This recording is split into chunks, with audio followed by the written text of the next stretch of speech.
Subscribe کریں ہمارے channel کو اور بیل آئیکن کو کلک کریں تاکہ ہماری ہر نئی آنے والی ویڈیو آپ تک بآسانی پہنچ سکے۔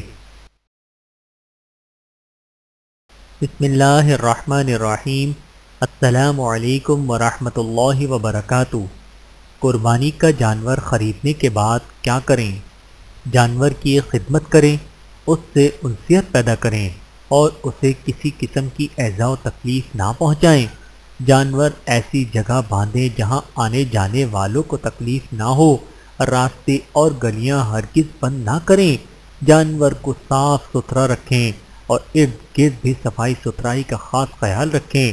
جانوروں کو آپس میں نہ لڑوائیں اور نہ ہی جانوروں کی دوڑ لگوائیں۔ جانور کے گلے میں بجنے والی گھنٹیاں نہ ڈالیں۔ جانور پر سواری نہ کریں اور نہ ہی اس کا دودھ پئیں۔ اگر دودھ نکال لیا ہو تو اس کو صدقہ کر دیں۔ جانور کے ذریعے نام و نمود، نمائش اور ریاکاری کا اظہار نہ کریں۔ اگر جانور میں دیگر حصے دار شریک ہوں تو بقیہ حصے داروں کو بھی تمام معاملات میں ساتھ لے کر چلیں۔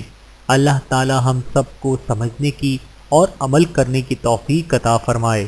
آمین ثم آمین۔ ویڈیو دیکھنے کا بہت شکریہ۔ مزید ویڈیوز دیکھنے کے لیے ہمارے چینل کو سبسکرائب کریں۔ اگر ویڈیو پسند آئے تو لائک کریں۔ اچھی بات کو دوسروں تک پہنچانا صدقہ جاریہ ہے۔ جزاکم اللہ خیرا کثیرا۔ اپنا اور اپنے پیاروں کا بہت زیادہ خیال رکھیے گا اور مجھے دعاؤں میں یاد رکھیے گا۔ Take care. اللہ حافظ۔